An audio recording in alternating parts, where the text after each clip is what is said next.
Hello class, welcome to this video on Chapter 6 Review, Part 2. So we're going to go ahead and continue with Lesson 6.2. So let's go ahead and get started and dive right in. So number 15 says the probability distribution of the number of members in a school's Pay It Forward club in a given year is shown in the table. Each club member must commit to 20 hours of volunteer work during the year. What is the expected, okay, so expected, that's an average, right, number of total hours committed to volunteering by the members of the Pay It Forward club in 1 year? Okay, so it says each of the club members must commit to 20 hours of volunteer work during the year. Okay, so here they want you to find the expected number of total hours committed. Here, this is just a number of volunteers. So let's call the number of volunteers N, okay? And then so this is the probability of N right here. So we want the expected number of total hours, and it's 20 hours per guy. So we're going to define a new variable for the total hours. We're going to call it T. And this random variable is basically 20 hours per member per volunteer times the number of volunteers. So this is the new random variable. So the new random variable T is 20N. And so if I want to do the mu, the expected value of T, mu of 20, I would have to do 20 times the expected value of N. Okay, so 20 times the average for the variable N. Because of this 20 here, I have to multiply by 20. Okay, so let me actually draw this a little bit better. There you go. All right, so what is mu N? Well, we can calculate mu N from here, right? So mu N from the table, remember, it's multiply the variable times the probability plus the variable times the probability plus the variable times the probability for the last one. Okay, we're going to show you this on the calculator. All right, so again, remember, you're going to go to Stat, Edit, and then you're going to type in your values for your list 1 and then your list 2, okay? And then you're going to go to Stat again, and then Calc, one variable stats, and list 1, list 2, and then we can calculate that. So our mu x, or x bar, is 50.5, okay? All right, so this is 50.5 according to the calculator. So we have 20 times 50.5, which is 1,010 hours. Okay, so the answer is D. Okay, so again, this is just basically transformations. When you multiply, you have to multiply the mean, right, when you do this, okay? So this is just transformations. All right, so number 16, the values in the data set have a variance of 3. Suppose the data set is transformed so that each value is multiplied by 2 and then 5 is subtracted from the result. What is the variance of the new transformed data set? Okay, so we have a variance of 3. So that means the sigma squared of a set of data, which we'll call the set of data x, okay, is 5, or is 3, sorry. And then it says each of the data points is multiplied by 2, and then 5 is subtracted from the result.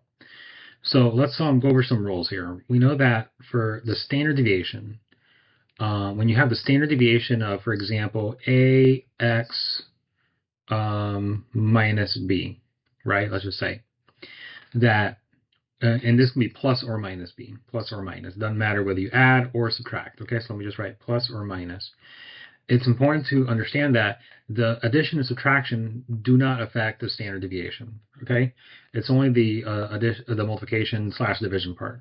So this is going to be the same as the sigma of AX. Okay, the B is not going to do anything to it.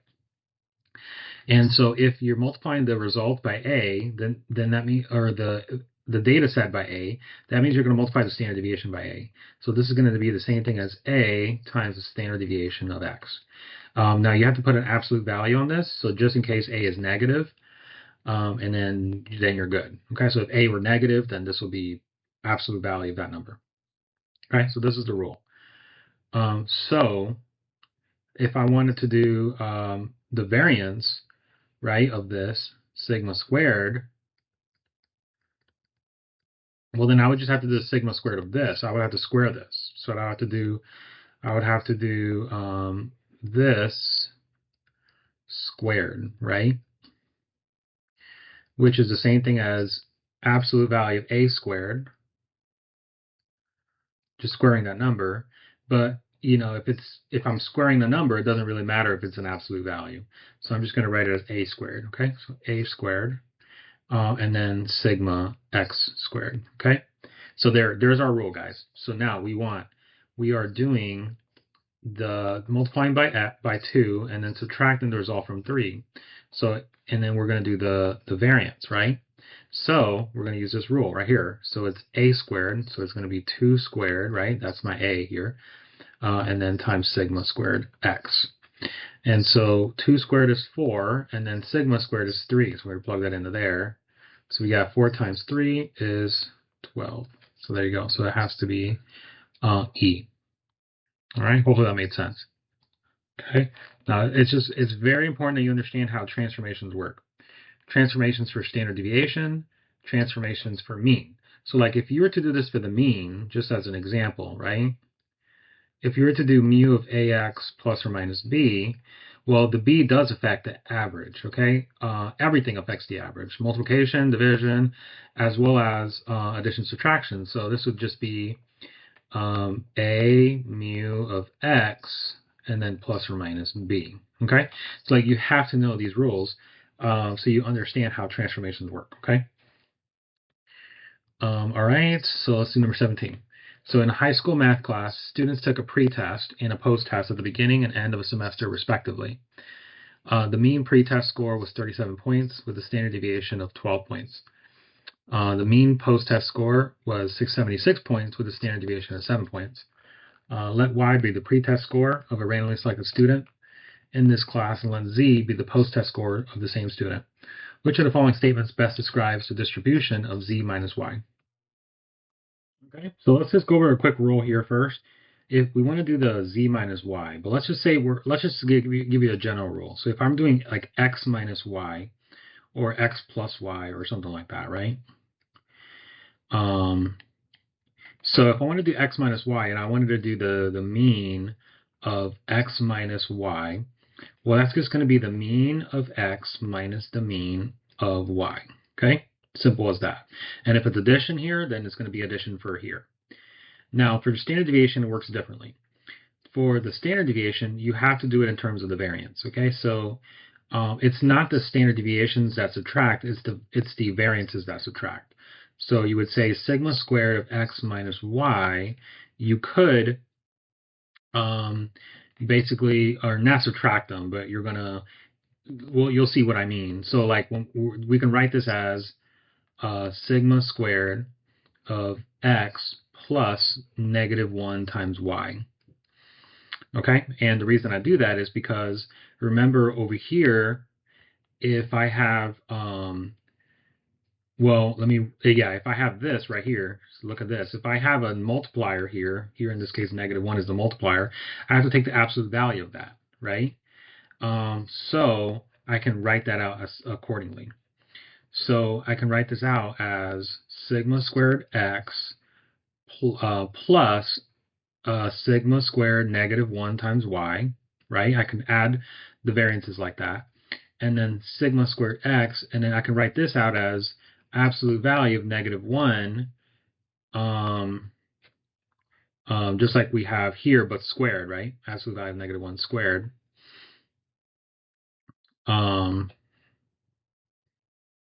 Times sigma squared y.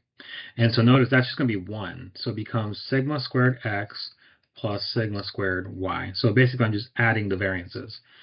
And that's what sigma squared x minus y is. And then to get sigma x minus y, just take the square root. Okay? You can get to this result right away. All you have to do is just do the Pythagorean sum of the two things, okay? X and y. So square root of a squared plus b squared kind of thing. All right, but these are things you got to understand. Now, this only works if Well, this works if X and Y are independent. Okay, if they're independent, you can do this. If they're not independent, then the formula is a little bit more complex. There's just an extra term that's added here. So you just want to be aware.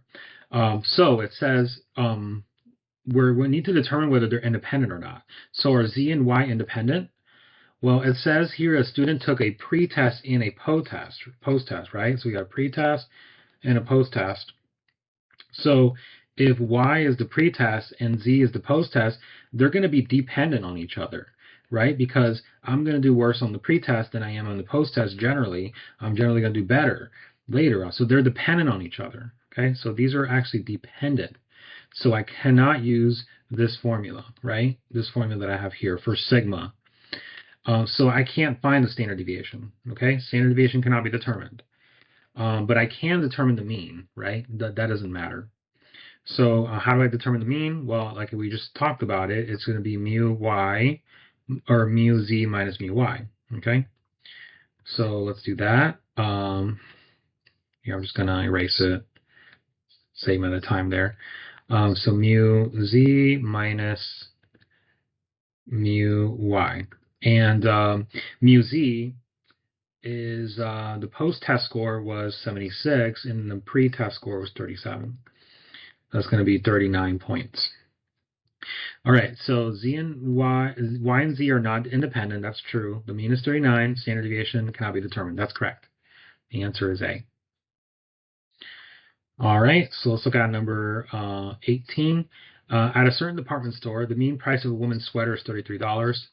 Okay, so the mean price, the mean price is 33, and the standard deviation is 39. There's 9. Assume that the prices are independent. Okay, so let X equals the total price of 4 randomly selected women's sweaters and a pair of jeans that cost $20 from this department store. Okay. What is the standard deviation of the total price ignoring sales tax? Okay. Okay, so let's do. It says all right. So we want. It says let's just say that the price of the woman's sweater, we'll call that I don't know Y. Okay. Now the pair of jeans doesn't matter because it's $20 and it's only one of them, so we can just call it a constant. So we don't have to call this a variable. All right, so we're going to say that X is equal to 4 women's sweaters, so 4Y plus 20, okay, plus a $20 pair of jeans. So we want to find the standard deviation. So we're going to find the standard deviation of X. So basically, we're doing the standard deviation of 4Y plus 20, okay? Now, remember what I showed you, that we can do the, I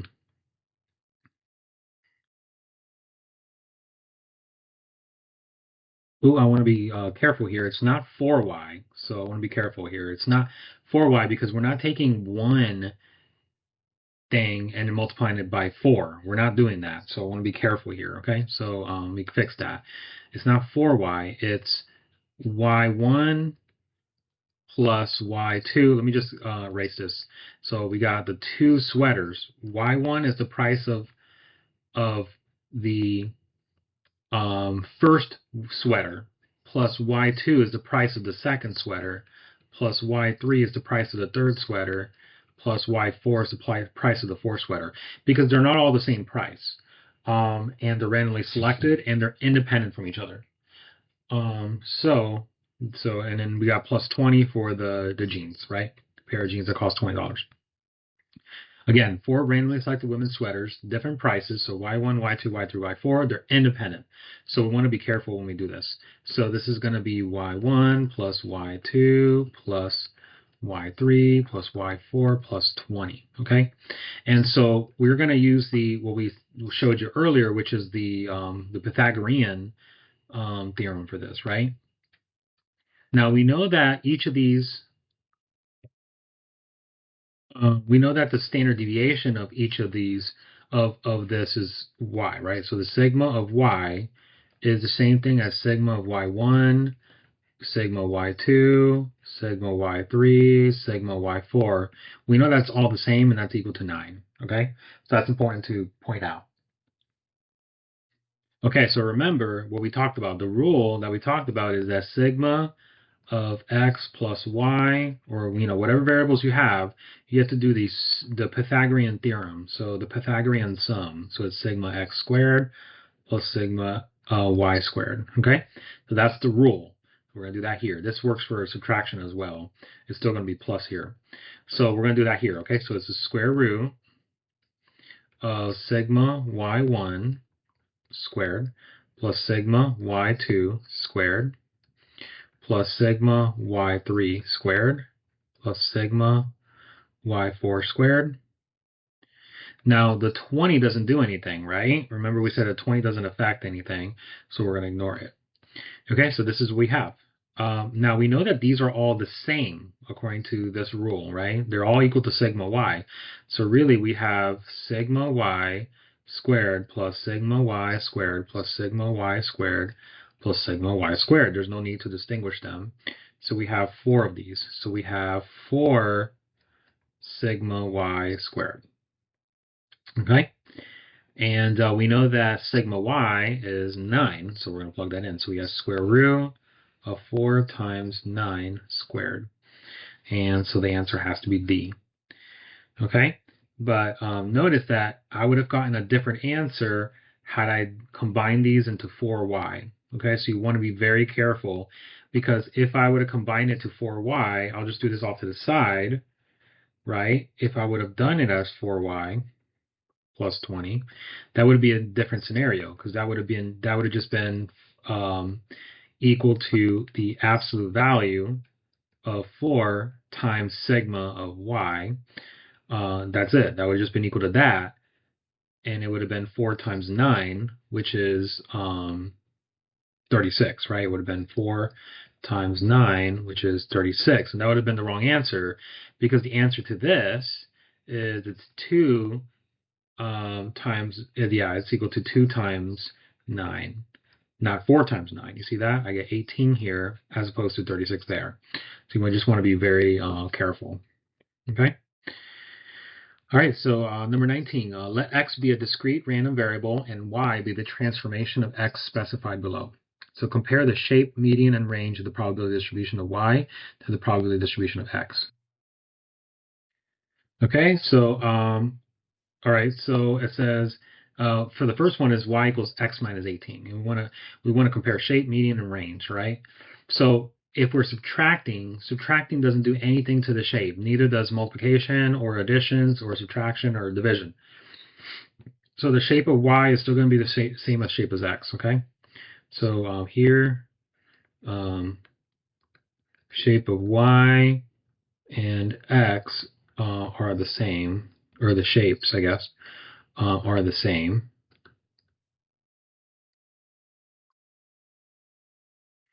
All right, and then we're going to do the median. Now, the median is affected by subtracting. The mean is affected by subtracting. The range is not. Okay, so measures of center, like the mean and the median, are affected by addition and subtraction. Measures of spread or variability, like range, standard deviation, are not affected by addition or subtraction. Now, multiplication and division affects everything, except for the shape. So it affects the measure of center and it affects the measure of spread, but it does not affect the shape.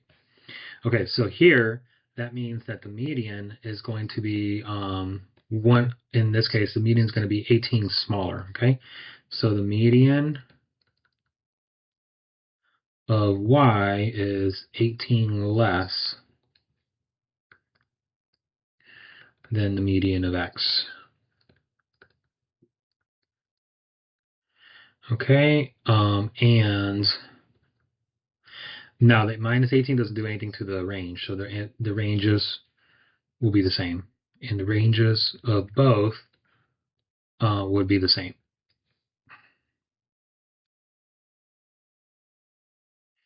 All right, so now multiplication is not going to affect the shape, so the shapes of x and y are identical, or are the same.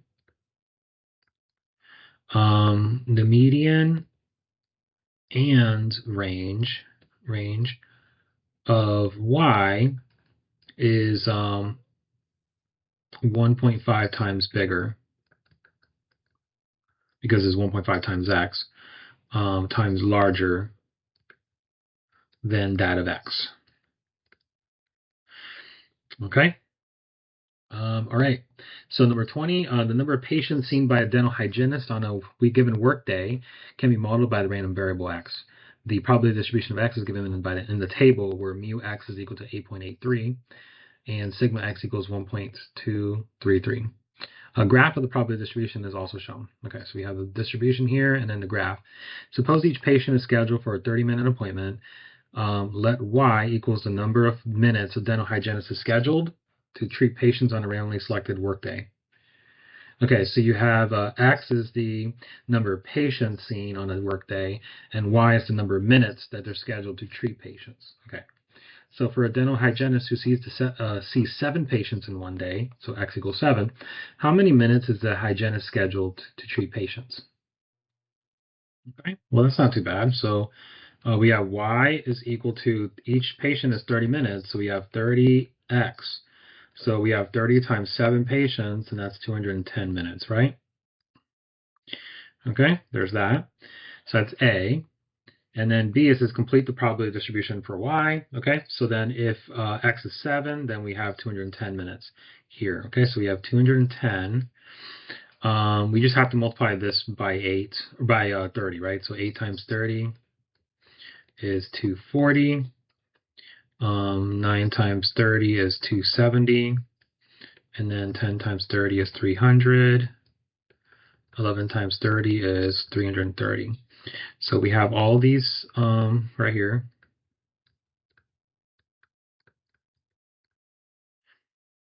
Okay. And then we just got to do the probabilities, right? So the probabilities are not going to change. It's just because we're only transforming x, okay? So it's still going to be the same probability.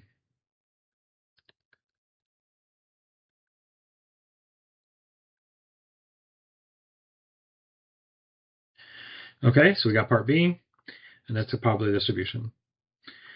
All right, so part C, describe how the shape of the probability distribution compares to the shape of the probability distribution of x. Now, because we're multiplying by 30, the shape is not going to be affected, right? Multiplication, addition, subtraction does not affect the shape. Okay, so we know the shape is going to stay the same.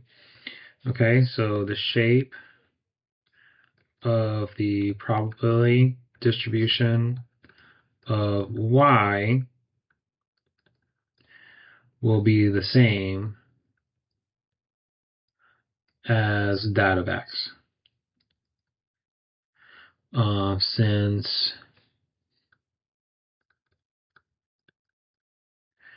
multiplication by a positive number. Now you gotta be careful because if I multiply by a negative number, that technically will change the shape because it's gonna reflect the shape. But we're just multiplying by a positive number, so it's not gonna really do anything. Doesn't change shape. Okay. Now we're gonna find the mean and standard deviation. So we'll do that over here. So the mean of y. Okay. So the mean of y is equal to the mean of 30x, and so you're just going to do 30 times mu of x. That's it. So then we have to find the mu of x. Okay. So we have to find the average for this. Well, they told us that is 8.83, so that's good. Okay, so 8.83. So that's 264.9 minutes. And then we're going to go ahead and do the sigma y. Now the sigma y is affected by multiplication. So we have sigma 30x, which is going to be 30 absolute value times sigma of x, but absolute value of 30 is just 30. So we have 30 times, now what did they say the sigma x was?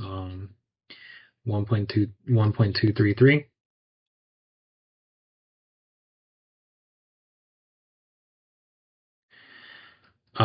So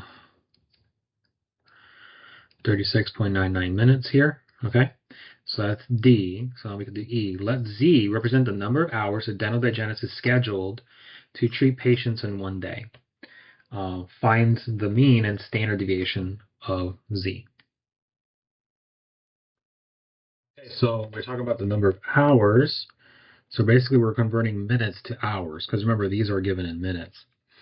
So the sigma, basically to convert Z, to find Z, we would take Y and divide it by 60, right? To convert it from minutes to hours, right? So if it's like, if I had, I don't know, 120 minutes, divide that by 60, that becomes 2 hours. So we take the Y divided by 60, that converts it to the number of hours. Okay, so in that case, we would say mu of Z is the mu of Y divided by 60. Now division works the same as multiplication. So if it works for division, if it works for multiplication, if it works for division. So basically you take the mu Y and you divide it by 60. Same thing for a sigma. So sigma of Z, which is the Y over 60, you just take the sigma Y and then divide it by 60. Okay, so the mu Y we found was 264.9 divided by 60. Sigma Y we just found. So you get 0.6165 hours. Here you get 4.415 hours.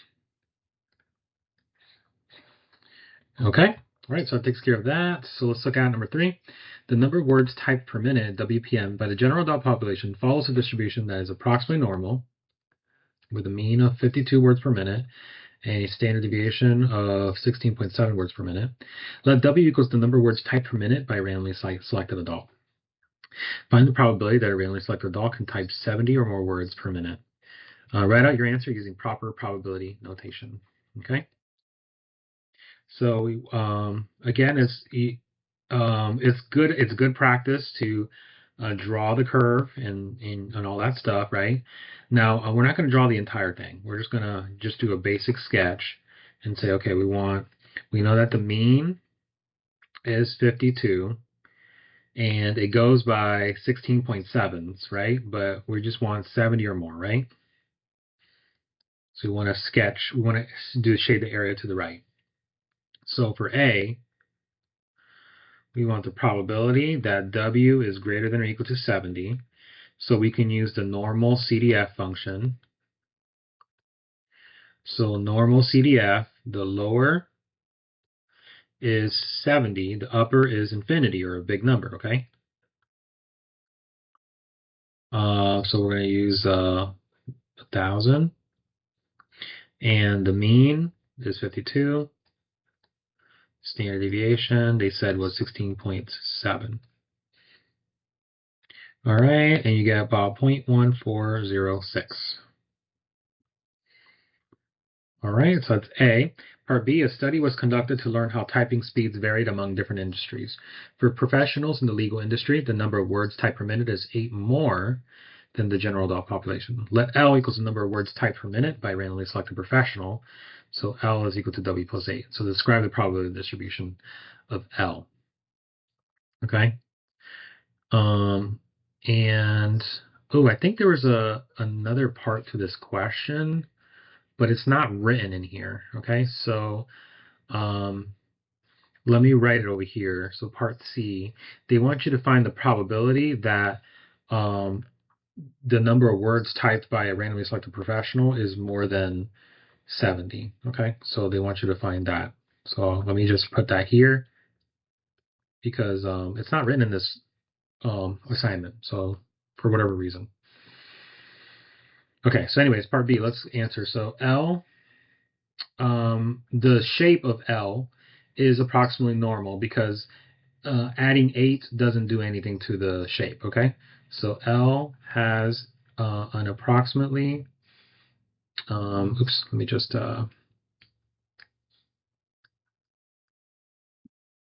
approximately normal distribution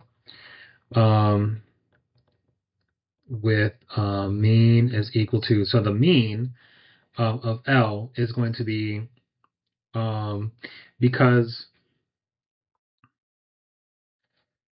So let me just show you the mean. So the mean of L is equal to the mean of W plus 8, which is equal to the mean of W plus 8, which is 52 plus 8, or 60. Okay? So 60 words per minute, and a standard deviation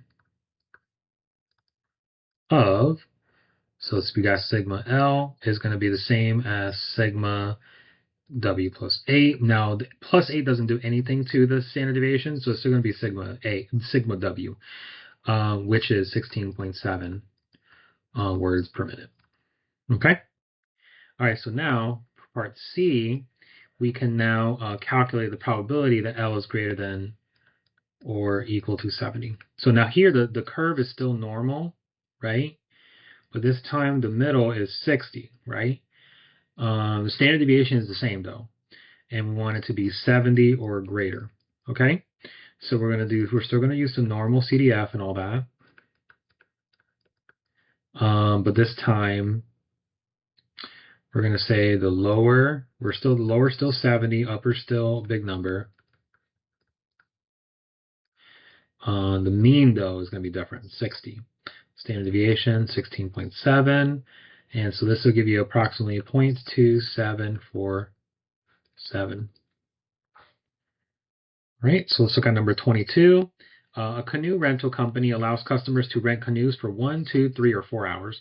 Let X equals the number of hours that a randomly selected customer rents a canoe. Based on data collected by this company, the probability distribution is shown. The mean is given. Okay, so they give you the mean and standard deviation. All right.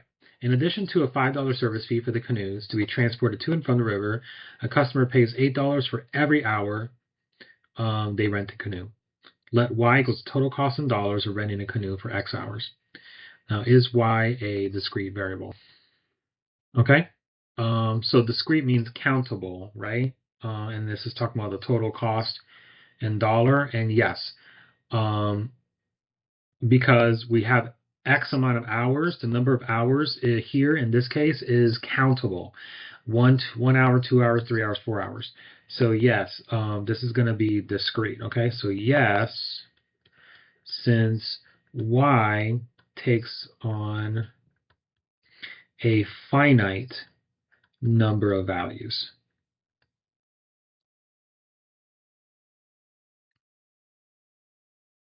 Okay, all right, so write an equation for Y in terms of X. Okay, so that's easy. So we have the Y is equal to, now we got $8 for every hour, so it's 8 times X plus the $5 service fee. Okay, all right, and there you go. So now we have to find the mean and standard deviation of Y. So the mean of Y equals the mean of 8X plus 5, which is the mean of 8X plus 5. We can just add the 5 to this total, to this number, but then this 8, we can multiply it. So it'd be like this. Okay, so we have 8 times the mean for X. The mean for X, they said, is 1.8 hours plus 5. So that's $19.40. So now let's do the standard deviation. So the standard deviation of 8x plus 5 is going to be standard deviation of 8x. Now the plus 5 doesn't do anything to the standard deviation. Remember, addition and subtraction doesn't do anything. And then I can multiply this out, absolute value, if it's and it makes it positive. So we just have 8 times that, and 8 times 0.762, which is approximately $6.10. All right, so now let's look at number 23. So a hotel guest takes the elevator from the lobby to their room on the 12th floor of the hotel. The number of minutes that the hotel guest has to wait for the elevator to arrive is represented by the variable m, so for minutes, okay? The probability distribution of n can be modeled by a uniform distribution. Okay, so uniform for m on the interval from 0 to 4 minutes. The elevator ride to the 12th floor takes 2 minutes to the 12th floor. Okay, so let t equals m plus 2. Okay. Explain what T represents. Okay, so T is the total number of minutes, right, to get from the lobby to the 12th floor, because M is from so it says the number of minutes a hotel has to wait for the elevator to arrive is represented by M. So they're going to have to wait for the elevator a certain amount of minutes, and then plus an extra 2 minutes, and then that'll be the total number of minutes that they would get to the 12th floor. Okay, because it takes 2 minutes to get to the 12th floor. All right, so T is the total number of minutes the guest spends to get from lobby to 12th floor. What probability distribution does T have? Now, T is M plus 2. The plus 2 doesn't do anything. So if M is uniform, then T is uniform, okay? So T has a uniform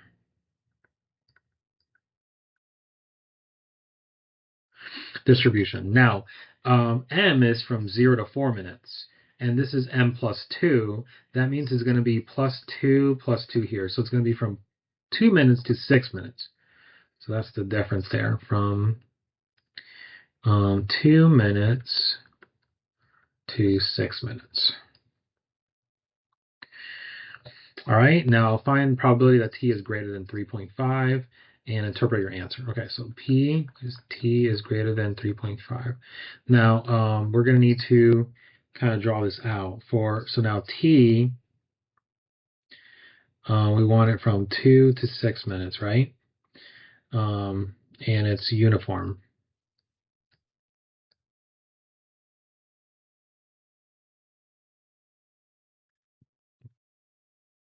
Okay, remember that this area has to be 1. So if the area has to be 1, then this has to be 1/4, okay? Because 1/4 times 4 is 1, okay? So I did that quick, but that's because we've done that in the past. Okay, so this is the probability distribution, the uniform distribution for T. Okay, this is for T. All right, so now we want it to be from 3.5 and on, 3.5 and greater. Okay, so remember that we have to use base times height, because it's a rectangle, right? So from here to here, that's 6 minus 3.5. That's how we get the base. And then the height is 1/4, right? That's the height, is 1/4. So this is going to give us 2.5 divided by 4, which is 0.625. And we want to interpret that, of course. So that's what it says. The probability that the hotel guest spends more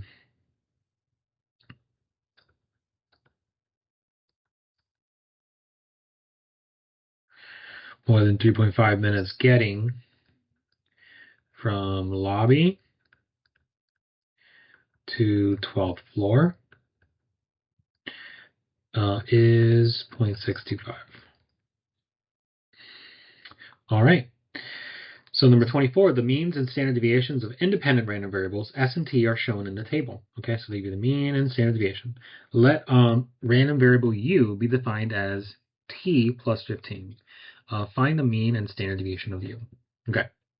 All right, so the mean of U. So it's the mean of T plus 15. Again, remember, it's going to be the mean of T plus 15. We just got to add that. So the mean of T is 53. They told us that there. So 53 plus 15, that's 68. All right, there you go. So now let's do the standard deviation. So the standard deviation of U is the standard deviation of T plus 15, which is the plus 15 doesn't do anything. So it's just going to be a standard deviation of T, which is 6.5. Okay, so that's good. So we can take care of that. So the next one, let random variable V be defined as V equals S plus T. Find the mean and standard deviation of V. Okay, so again, now this is two random variables added together, rather than this one is just one random variable plus a constant. So it makes a difference. Okay, so if we want the mean of V, which is the mean of S plus T, it's just going to be the mean of S plus the mean of T. So basically add these together. So 34.8 plus 53. And it's going to give you 87.8. Okay, so now for the sigma, remember that when you're adding two random variables, if they're independent, remember the formula, regardless of whether you add or subtract them, it's the square root of sigma squared x plus sigma squared y. Okay, so that's going to be what we're going to do here. So the square root sigma squared s plus sigma squared t. So we have the square root of the standard deviation squared. So 7.9 squared plus 6.5 squared. So this is going to be about 10.23. Okay. All right. So now let the random variable w be defined as t minus s. Okay. So mu of t minus s. So again, it doesn't matter whether it's s plus t or s minus t or t minus. It doesn't matter whether it's addition or subtraction. It's still the same rule, okay? But this time I'm just gonna. So it's still the same exact rule. Oh, I'm sorry. For standard deviation, not for mu. Mu is going to be different. So if it's subtraction, you're going to subtract the means. But if it's subtraction for sigma, it's not going to change it. Okay, so it's going to be mu of t minus mu of s. Mu of t is 6.5. Mu of s is 7, or not 6.5, I'm sorry, 53. Minus mu of s is 34.8, which is 18.2. Now the sigma of w, which is sigma of t minus s, is going to be the same. It's going to be sigma squared t plus sigma squared s, which is the exact same as that. So it's going to be the same. It's going to be 10.23. Right? Same number, same value. Now let the random variable x be defined as x equals 2 times s. And then find the mean and standard deviation of x. Okay, all right, so then we have sigma, or I'm sorry, mean. So mean of x is mean of 2s, which is going to be 2 times mu s. And the mean of s was 34.8. So this is going to be 69.6. Now the sigma of x, s is equal to the sigma of 2s, which is now, this is, for this, you can, it's going to be absolute value of 2 times sigma of s. Absolute value of 2 is just 2. So it's 2 times, and then the sigma of s is 7.9, which is 15.8. Okay, so there you go.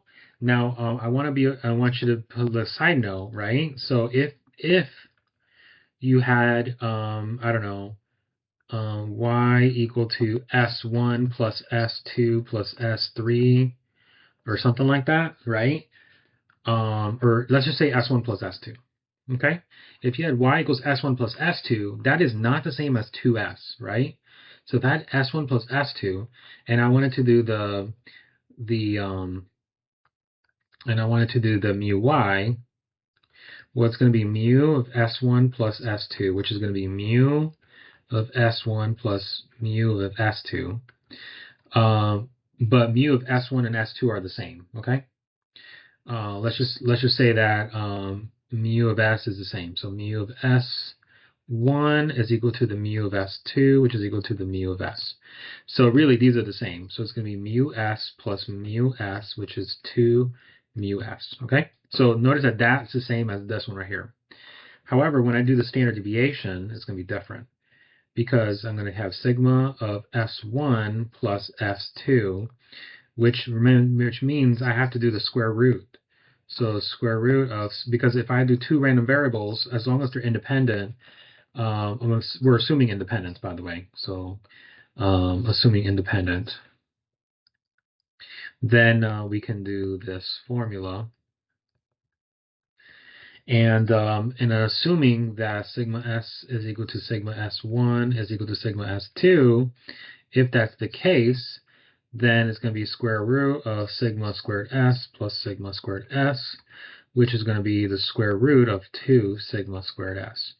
But that is not the same as this. You see that? See the difference? This one has a 2.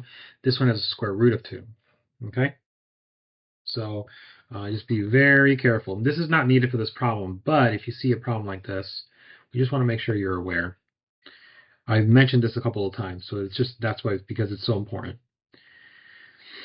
Okay, 25. Cece and Owen are visiting the library with their mother. Based on their previous visits, the distributions on the number of books they won't want to check out are given in the following. So you got Cece and Owen.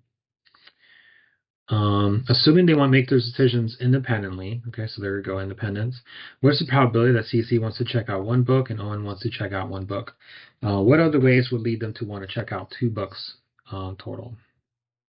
Okay, so we want Cece with 1 and Owen with 1, right? So we're going to say the probability that C is equal to 1 and Owen is equal to, well, we don't want to confuse that with a 0. We'll just see W for Owen, okay? and W is equal to 1. So that means that the probability of C equals 1 times the probability of W equals 1. If they're independent, then you can multiply the probabilities. So the probability of C equals 1, that's just going to be 0.20 times probability of W equals 1, 0.35. Okay, and that's going to be 0.07. Now, what other ways would want them to check out 2 books in total? Okay, so 2 books could be C equals 2, W equals 0, or I could do C equals 0, W equals 2, right? Those are 2 other ways that I can do that. So what is the probability that the total number of books Cece and Owen want to check out is to show your work, okay? So based on what we were just talking about here, the probability of, we could do C equals 2, W equals 0. We could do C equals 1, W equals 1, plus we can do the probability of C equals 0, W equals 2, plus the probability that C equals 2, W equals 0, okay? So when we do this, we just have to multiply these 2 probabilities, multiply these 2, and then add them. So what's the probability of C equals 1 and W equals 1? So 0.20 times 0.35, right?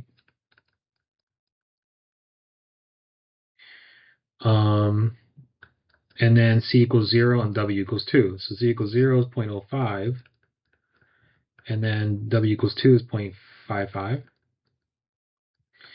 plus, and then C equals 2 is 0.45, and then the other one's 0.10. We add these together, we get 0.1425. All right, so let T equals the total number of books that Cece and Owen want to check out, complete the probability distribution. Okay, so we just did it for, we just did this for 2, right? What we just did up here. So that was 0.1425. We're just going to take this result and put it there for 2 books. For 0 books is easy, guys, because 0 is going to be, is C is 0 and W is 0. So we would just have to multiply these 2. 0.05 times 0.10.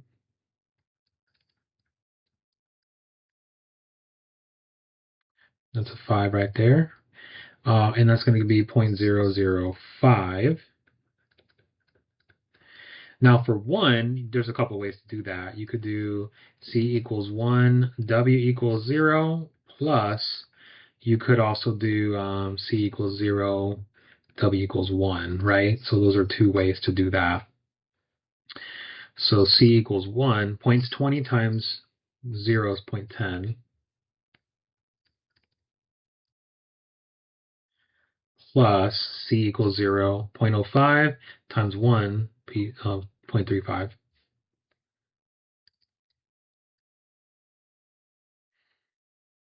Okay, and that's going to be about 0.0375. All right, and that's how you fill that in. And then we want to find the mean of the distribution of t. Okay, so the mean of t. There you go. All right, so remember the mean is the formula. You take the value for t, and in this case ti, and then you multiply by the probability of t. Okay, so it'll be 0 times 0.005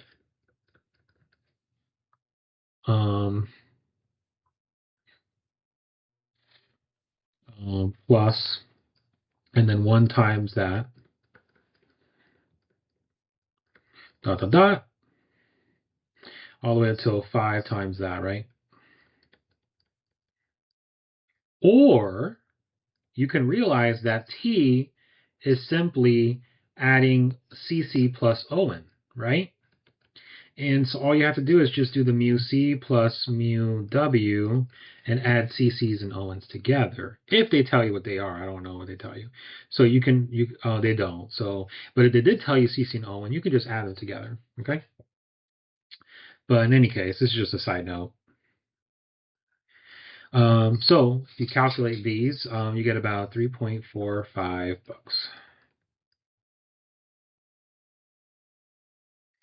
Okay, so let's do number 26. Okay, so number 26, a maintenance company offers annual lawn mowing packages and snow plowing packages. The cost of the packages vary depending on the size of the yard and the area that will be plowed. The distribution costs for lawn mowing packages is approximately normal with a mean of 410 and standard deviation 60. This is for lawn mowing. Distribution cost for snow plowing packages is approximately normal, mean of 190 and standard deviation 25. Let M equals the cost of randomly selected lawn mowing package. Okay, and P is the cost of a snow plowing package. Assume that they're independent, M and P. Many customers purchase both a lawn mowing package and a snow plowing. So let's C equals the total cost. Describe the shape of the distribution. Okay, so C is equal to M plus P. Now, because you're adding, it doesn't matter. They're both approximately normal, so C is going to be approximately normal. Okay, and because M and P are independent. Okay, so C is approximately normal. Okay, find the mean and standard deviation of C. Okay, so the mean of C is equal to the mean of M plus P, which is the mean of M plus the mean of P. Okay, and then it says the mean is 410 for that one and the mean of 190 for the other one. So 410 plus 190, that's $600. So now we're going to do sigma C, which is sigma M plus P. Now, because these are two independent variables, we have to do the, and they're independent, we can use the Pythagorean sum, which is sigma squared M plus sigma squared P. Okay, let's do that here. So sigma, so square root. And now they said standard deviation 60 and then 25 for the other. So 60 squared plus 25 squared. That's approximately $65, approximately. All right, now it says find and interpret P of C is greater than 700. Okay, so P of C is greater than 700. Let me delete this here.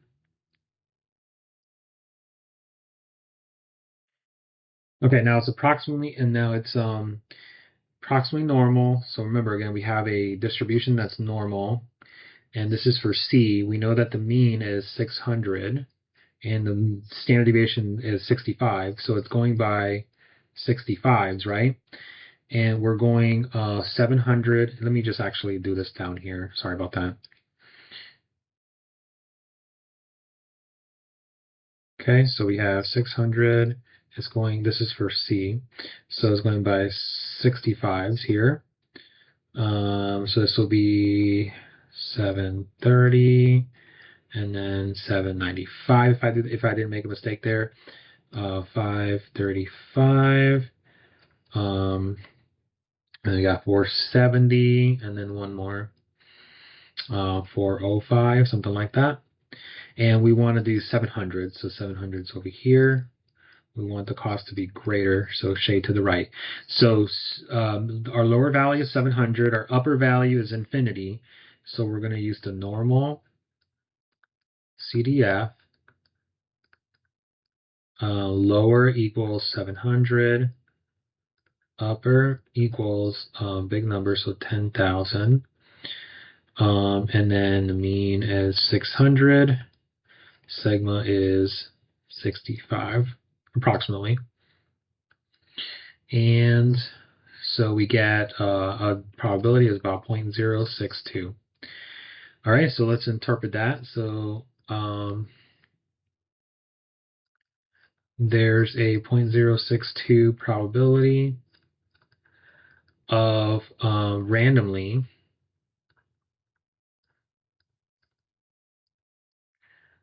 selecting a customer with both a lawn and snow plowing package with total cost over $700. Okay. All right. So we're wrapping this up shortly, guys. We got a couple of questions left, and then that's it. So number 27, a shoe company ships pairs of sandals and pairs of sneakers in shipping boxes. The distributions of weight for the pairs of sandals, sneakers, and the shipping boxes are each approximately normal. The mean and standard deviation is shown in the table. So we got the different information here. Assume the weights are mutually independent. So let the random variable W represent the total weight of 2 pairs of sandals, 1 pair of sneakers, and 1 shipping box. What are the mean and standard deviation of W? Okay, so we have here 2 pairs of sandals, 1 pair of sneakers. Okay, so and then all right, so we have W is equal to, we have, let's say sandals is at, or yeah, let's call these A, B, and C, okay? So we have 2 pairs of sandals, so A1 plus A2. And then we have 1 pair of sneakers, so just B. And then 1 shipping box, so plus C, okay? All right, so there you go. So now what we want to do is we want to find the mean. So the mean of A1 plus A2 plus B plus C. So it's going to be the mean of A1 plus the mean of A2 plus the mean of B plus the mean of C. So we can combine those. And this is the mean of W. So the mean of W is equal to this guy. Okay. All right, so we know that the mean of A1 and A2 are the same, right? So the mean of A1 equals the mean of A2, which is equal to this value right here, 443, okay? So this is equal to 2 mean A. All right, so we got 2 times 443 plus 907 plus 250. Okay, so that's the 2,043 grams. Okay, so now let us do the standard deviation. So standard deviation of W, standard deviation A1 plus A2 plus B plus C. All right, so remember these are mutually independent, so we're going to do the square root, the Pythagorean sum. Sigma squared A1 plus sigma squared A2 plus sigma squared B plus sigma squared C. But we know that sigma A1 is equal to sigma A2 because they give you the same standard deviation for the sandals right there is 68. So really it's going to be basically just 2 sigma squared A plus sigma squared B plus sigma squared C.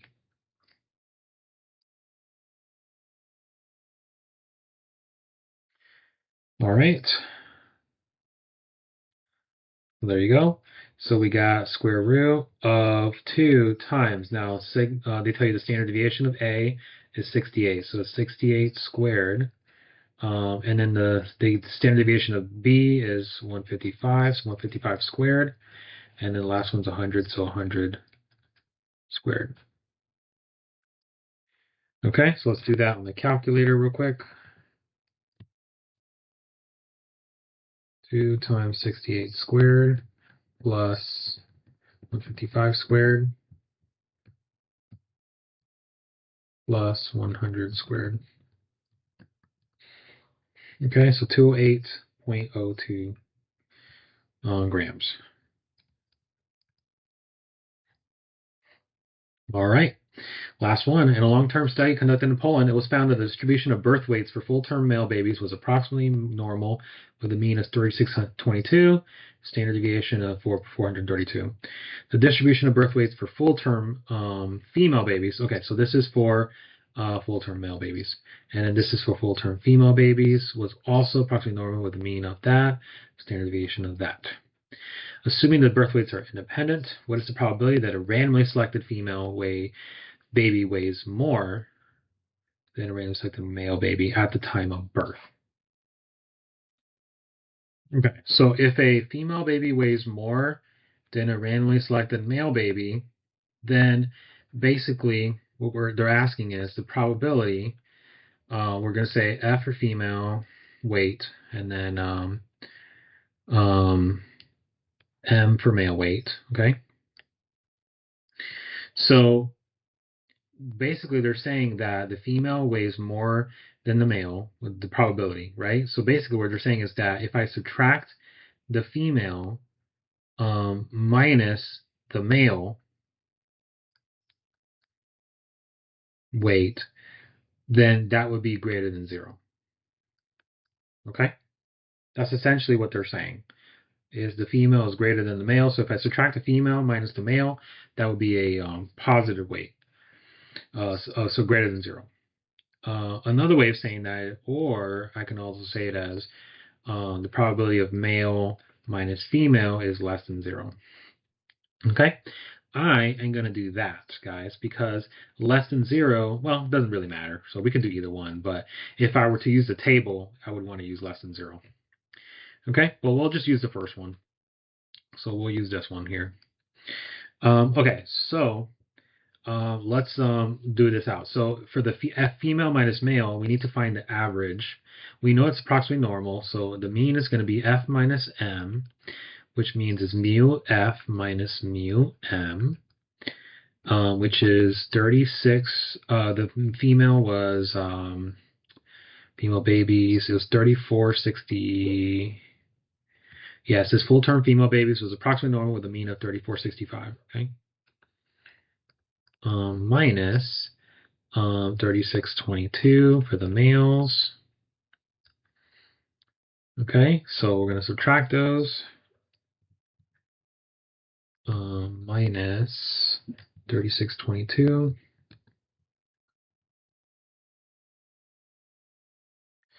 All right, so negative 157. Okay, so negative 157. It is kind of weird that we're using negative, but that's okay. And then the standard deviation of female minus male. So again, remember, these are independent. We're going to use the standard deviation formula, sigma squared F plus sigma squared M. It doesn't matter if it's minus, it's still going to be plus for the formula. So the square root of standard deviation is 414 for females. For males, it was 432. Okay, so let's do that real quick. Square root of 414 squared plus 432 squared. So about 598.35. 598.35.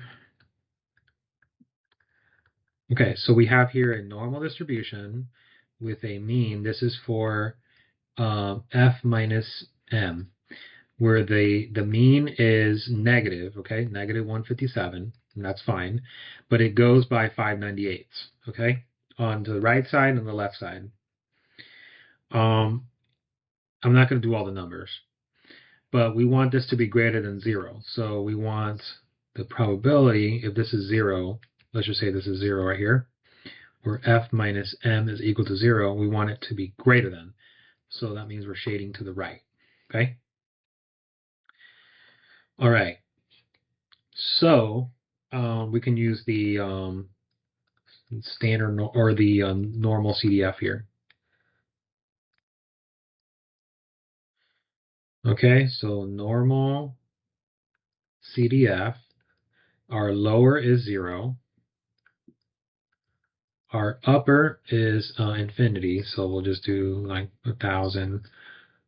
And then we have mean. The mean is negative 157. And the standard deviation is 598.35. Let's we have to write that down.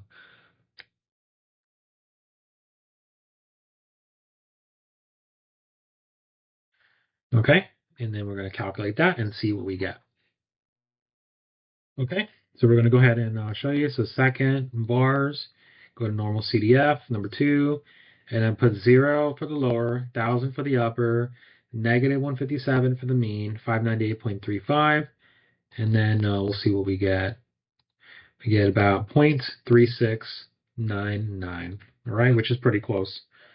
0.36. Okay, which is about 0.3699, around there. All right, guys, that's going to do it for the video. Hope you found this useful and informative. And as usual, I'll see you next